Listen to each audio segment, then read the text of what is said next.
कहते हैं कि पूत के पांव पालने में ही दिखाई दे जाते हैं। कुछ ऐसा ही चंद्रगुप्त नाम के बालक के साथ हुआ था, जो बचपन में खेल खेल में राजा बनने का खेल खेलता था और युवा होते ही वास्तव का एक राजा बन गया। यह राजा एक महान शासक के रूप में और पहली बार भारत को एक अखंड भारत का रूप देने में भी सफल सिद्ध हुआ था। इसी कारण चंद्रगुप्ता मौर्य को महान चंद्रगुप्त की उपाधि भी दी जाती है। इसके अलावा यह एक ऐसे शासक के रूप में भी जाने जाते हैं जिनका विवरण देशी ही नहीं बल्कि विदेशी ऐतिहासिक प्रमाणों में भी पाया जाता है। चंद्रगुप्त के जन्म से संबंधित अनेक प्रमाण पाए जाते हैं।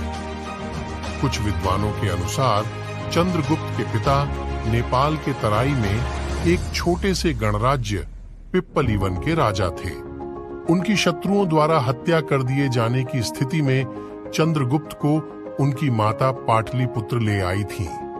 वहीं कुछ विद्वान मानते हैं कि चंद्रगुप्त की मां मुरा एक भीलनी थी और वह मगध सम्राट घनानंद के राज दरबार में एक नर्तकी थी और पिता नंद के दरबार में एक उच्च पद के सेना अधिकारी थे। नंद द्वारा पिता को मार दिए जाने पर मुरा अपने पुत्र को लेकर जंगलों में चली गई थी। कहीं कहीं इस बात के भी प्रमाण मिले हैं कि पिता की मृत्यु हो जाने के बाद चंद्रगुप्त का पालन पोषण उनकी मां मुरा ने 10 वर्ष तक किया और उसके बाद विष्णुगुप्त नाम के ब्राह्मण, जिसे बाद में चाणक्य के नाम से जाना गया, ने किया था। चंद्रगुप्त की प्रारंभिक शिक्षा तक्षशिला में हुई थी। हालांकि उस समय तक्षशिला में केवल राजकुमारों को ही शिक्षा का अधिकार प्राप्त था, लेकिन विष्णुगुप्त ने अपने प्रभाव से चंद्रगुप्त को वहां शिक्षा के लिए भेज दिया था।